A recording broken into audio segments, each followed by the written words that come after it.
What's up, guys? We are back with another ThunderCats Ultimates Wave 5 review, taking a look at probably one of the most anticipated figures in this wave for sure, because we are finishing out, sort of, the Mutants at this point. You know, we kind of got our core trio already, and the original three are the original three. VULTUREMAN did not appear alongside them right away, but he is definitely just as important as Jackalman, as Monkeyan, and as Slithe. So I'm really happy that we're finally getting this guy. And now he comes in standard style packaging for the line. You've got him there with the slipcover, so you've got the Mumra Twin Snakes logo there on the front, and then the ThunderCats logo on the back. Pop that big boy off, and you've got your figure there in the window with a ton of accessories, and then some Jason Edmiston artwork with a bio for our, well, VULTUREMAN on the back. So let's do it. Let's pull him out and take a look. And here we go, out of the package. We've got our VULTUREMAN figure, rounding out what would basically be the core Mutants, despite the fact that he does not appear immediately with them. You can't not think of VULTUREMAN when you're thinking of the evil mutants. So let's see what this guy can do, see how he moves around. He's still very much a normal Ultimates figure, but he does have a little bit of changes here and there, and, you know, maybe pushing us in a direction of seeing a few articulation scheme updates possibly. So as far as the head, he can look up really, really good. He can look down a little bit, but not too much. It's mostly because his head is sort of like jutting forward, and he has a kind of a weird situation where the ball peg can go kind of 2 stages deep in the head. Like it feels like it fits really, really tightly once you push it up in there, but then you can sort of, like, you know, get it to extend itself almost. It serves no real functional purpose without looking funny, but just an FYI. You've got some tilt side to side, full rotation, but since he lurches forward, you know, that's what rotation does. That's normal. Got arms that go out at the shoulders, and the way he is constructed is that the feathers on his shoulders, they're not hinged in any way so that the whole thing pops up with them. They have a cut to allow the arm to move. And while the cut is one way to have gotten around this, I think I prefer it to the whole thing moving, like if it were hinged on his neck or anything like that. So it does look kind of weird, but I think it would look a lot worse if it was the other way. The arms can, of course, rotate all the way around, but the feathers are going to get in the way there. There's no getting around that unless, of course, they were, you know, soft goods of some kind. So they go enough. Like, that's far enough. You've got a bicep swivel. It's actually hidden pretty well because of those feathers. They are single jointed, but they're about 90 degrees, roughly. Rotating elbows, hinges, rotation at the wrist, of course, you know, all that good stuff. Torso, we do have, it's not actually a crunch, like it's not an inserted crunch into the torso itself. It's like a diaphragm cut, but it's not a swivel either. So he still retains a normal waist twist, but you've got this little guy right here, which doesn't afford him a lot of movement, but it does allow him to move back and forth, not really side to side. I wish that was a little bit more cut out to allow him some more movement. I'm sure there's a way around him being limited there. I feel like that could be a little bit more robust. Legs go out about this far. I mean, he's got a big, thick, rubbery skirt piece, so that's pretty good, and he's got cuts on either side to afford that range of motion. They only kick forward about that way, though, because of the same issue, because that thing is in the way. He does have not much, well, a little bit on the back. You've got your thigh twist up in there, single jointed rotating knee, and you get about 90, maybe 80 degrees there. And then down at the ankles, really good rocker, nothing in the way there, and hinges. So, I mean, he's pretty normal. Like I said, there's nothing exactly like mind-blowingly different when it comes to his articulation scheme. The torso cut, though, is a little bit different. It is definitely a little bit outside of the norm for most figures. We've seen it here and there, and I kind of wish we would see more of it because it looks a lot cleaner. And then, of course, you know, it does allow him some mobility while not having, you know, the big cuts in the torso. So I do think this could be a little bit better, maybe a little bit more clearance on the inside, but overall I think it's a good direction to be leaning. Now, visually speaking, I think we've got a pretty solid figure. He is not, however, without some oddities. They aren't things that necessarily bother me, but they aren't things that are 100% correct in some ways either. So to start with, you know, we've got our, well, VULTUREMAN, so he is a gangly kind of bird creature. And the first thing that might stick out to you, because it's certainly what stuck out to me, is the way his body is constructed. It's really, really lithe and slender. He's got really odd proportions, and he's got this really nasty sort of like chicken skin kind of thing going on, which I'm not saying that in a negative way. It's just a very specific kind of look. There's a lot of these weird little wrinkles and striations in his skin that make him look just kind of gross. And I think it works pretty well when you think about, well, he's a Vulture-Man and he is, essentially featherless for the most part. So you'd have that sort of nasty chicken skin kind of thing going on. And I think it works pretty well. His proportions are, again, kind of gangly, kind of weird. He's got really long arms, kind of spindly legs, and this big torso, which does have some odd musculature in it too. He's got, of course, like a turkey neck kind of thing going on almost. He's got a really big throat, basically, and then he has really long fingers with claws, reminiscent of, birds' feet, really, especially, and we'll talk about his feet here in a minute. He does have some feathers on him, though, and it's this big back piece, which I think looks really nice.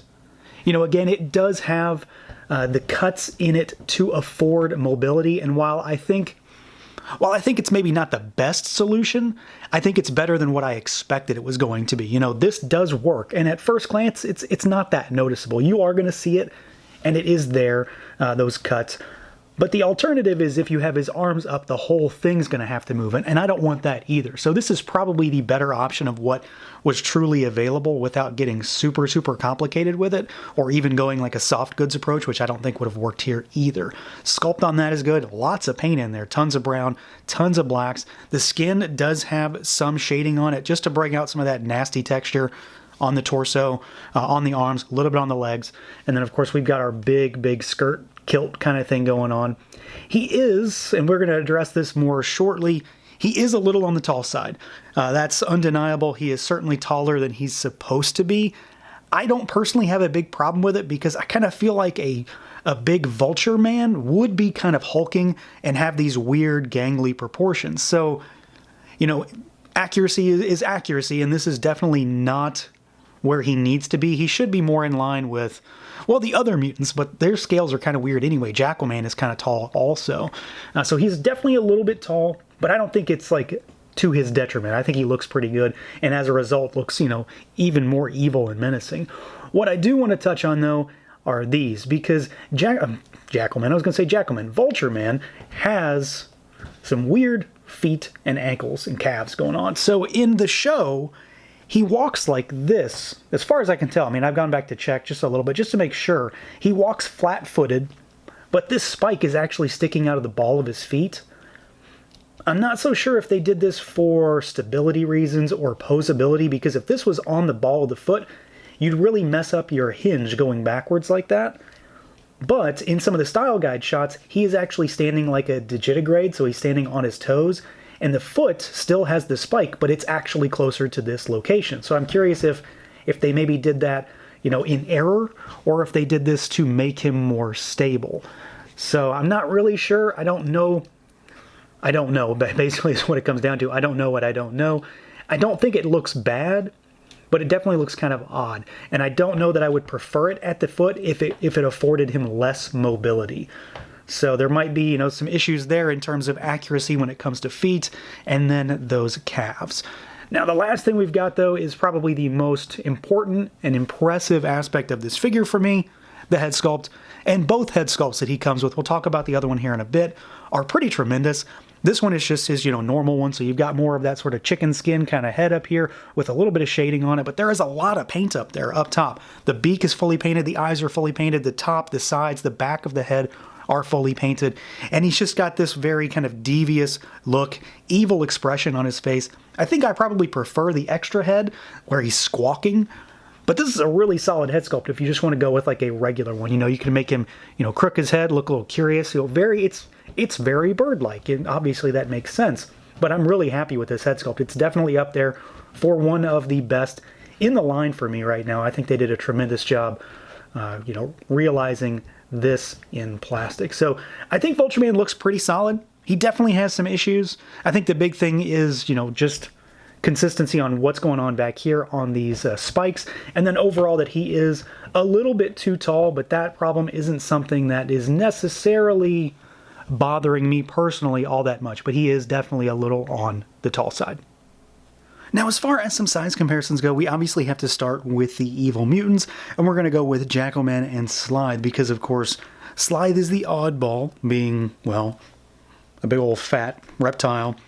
And Vultureman is supposed to be basically the same height as Jackalman. So this is an instance of kind of showing that he is indeed taller. It's not tons. It's a little bit, maybe half a head taller. But he's definitely taller when he just plain shouldn't be. He really shouldn't be this tall. And I think that's a good way to sort of, visualize that. But again, I don't think he's like too tall. I don't think it's really going to be a big problem. And specifically, it isn't for me. And then let's move Slithe aside. And here he is with Lino. This, I think, probably visualizes it a bit better. He definitely looks a lot bigger there. But he is a big figure. I do think he looks pretty cool having this height. But again, being a little bit too big is still being a little bit too big. And then let's move Jackalman aside, and we'll do a different line for a, smaller kind of figure. Here is a NECA turtle. So here's Raphael. And you can see how he sort of matches up to Vultureman. He looks pretty diminutive comparatively. And then let's move Lino aside, and here he is with a Figuart. So here is our Saiyan raised on Earth Goku, and he being about the same size as Raph. You get an idea of how big Vultureman actually is. He's still a big figure. Again, I don't think he's crazy oversized, but he's still a big figure no matter if he's oversized or not. And then one more, we'll just throw him right in front. Here he is with the Marshal. So a Black Series figure, a more normal 1/12 kind of figure in comparison to Figuarts, which of course run a little bit small, and the Turtles, which are very much kind of their own thing in many ways. Now, as far as accessories goes, Vultureman has a ton of stuff. I want to say he has the most in terms of piece count compared to every other figure thus far, and a lot of it's just pretty good. It's some deep cut stuff, vintage inspired stuff, but of course we have to start with probably my favorite accessory that he comes with, really, in terms of just what's in the box. The head sculpt. I love this head sculpt. I think it's fantastic. It is so expressive, so emotive, and it just absolutely looks like Vultureman. I mean, it's got that crazy squawking kind of expression going on, the tongue curled up. Just looks great. I think this is probably going to be the one I tend to use more than the Stoic head sculpt. But they're both really good. Again, I've already said it. I like them both. I think they both look really good, and they're going to fill their own specific needs. But this is a really solid head sculpt, really expressive, and just works incredibly well. We get some extra hands, of course. So he's got his trigger finger hands on him in the box. You get 2 sets of gripping hands, and they are different. So you get a set of more closed gripping hands, and you get a set of more open gripping hands. So there's the closed, here's the open. And you can see these are very open because he does have some bigger stuff to hold on to. No fists, unfortunately. I kind of wish he had some fists. We do get various guns. So the first one, I believe this is just like a generic mutant gun. I think this is the one I can't really place specifically. Sculpt looks good. Nice paint applications on it, though. We get the shifter. So this is a specific gun from a specific episode. And this is more of the stuff, he's going to need some of the bigger hands for some of this stuff, especially depending on what part of this he's grabbing. But nice, big, beefy gun. And then this last one, I mean, it is a gun, but it's not really a gun. This is the voice imitator. So I suppose, if you don't really care, it could be some weird gun that you have him use. But again, all 3 are very, very unique from one another. So you've got 2 smaller guns and then the larger shifter, which is basically like a big rifle. Then we get his goggles, which look fantastic. We'll put them on the regular head sculpt right here. So you got his goggles, and these look great. I think they're fantastic. They're really goofy. I mean, they definitely make this Birdman look really, really weird, but I'm happy that he has them. So those look great. We get some of his tools. So we get a screwdriver. We get some like pliers. Needle nose pliers is what that looks like. And you get a wrench as well, because of course, he's kind of the tinkerer of the mutants. We get his superpower potion, which is another very specific accessory from a specific episode where he beefs himself up. Really good Vultureman specific episode too. So this is one of those more, very scene specific, esoteric kind of accessories. One of the goofy things, but I'm really happy they included it. And then As far as actual things he can hold, my favorite accessory that he comes with is this guy. So, you know, I don't know if every figure is going to get an LJN-inspired counterpart. This figure, I don't know if he really needs one because he's not that close. I mean, I guess he could get a more gray repaint when it comes to the vintage figure. But they went ahead and gave us the LJN-inspired weapon anyway. So this is just the weirdest thing. It's so goofy. It's such an odd accessory, an odd weapon, but I'm really glad that they put it in here. And it is covered in super metallic silver paint. So, you know, he's got a lot of weird stuff here. Like I said, I think he has the most accessories as far as piece count goes. If not the most, he's up there for sure. So a lot of weapons, a bunch of hands, head, goggles, tools, superpower potion, the whole 9 yards, really. The only thing I wish he had, I just wish he had some fists. So yeah, overall, while Vultureman is not perfect, I am very happy with how he turned out. Again, my major gripe really is just the foot ankle spike thing. I feel like that's a miss. And then he is a little bit too tall. He's undeniably too tall, but it's not a big issue for me personally. You know, it is what it is. It does seem to be a problem, but it doesn't really ruin my enjoyment of this figure by any means. I kind of like him being a little bit bigger and gangly and lurching over the other mutants. He does look fantastic otherwise, though. Paint is really good. That head sculpt, both head sculpts, is fantastic. I do like the way they implemented the cuts on the feathers. You know, it's not the best situation in the world to have something like that covering arms, but it works really well to get that stuff up out of the way. And then he comes with 1,000,001 accessories, all of which are all pretty solid and come from all over the place, really, when it comes to being Vultureman specific. So that's going to do it for this look at the Super 7 Ultimates Vultureman. Let me know what you guys think. Feel free to like, comment, subscribe, and share, and until next time.